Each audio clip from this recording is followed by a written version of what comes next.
Ти чувал ли си между другото колежки, които си лягат за пари? Ами чувала съм, да. Чувала съм, но в началото не ми се вярваше, защото мислите, че така говорят, защото и за мен съм чувала такива неща и сега глупости, това са пълни измишлятини. Пък после ми казаха, че за мен не се е говорило така, пък е имало А на други, тебе, ако да. някой ти предложи да спи с теб за пари? А на мен са ми предлагали. Така ли? Да, няколко пъти. Колко пари ти дадат? За колко те оцениха? За колко те оцениха? Ами, Провели са изправен на камион с 30 тона цимент, който беше преобърнат на пътя на влизане в Русе. По отношение на самата операция, Ми от 2 часа сме тук почти. До сега виждаш, че го изправихме. Няма как да го изправиш. Почти 52 тона общо това. колко обаче Три специалисти? камиона съм докарал, да може да стане по-лесно, но като виждаш 3 камиона, пак видях зор.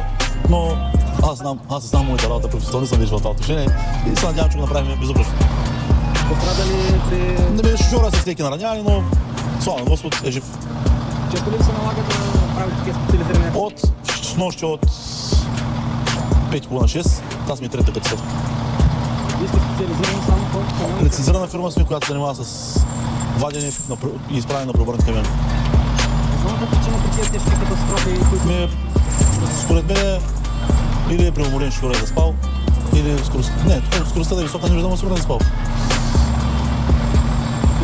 камиони по-често ви се налага да правят чуждестранни, български? Турски, румънски, руски.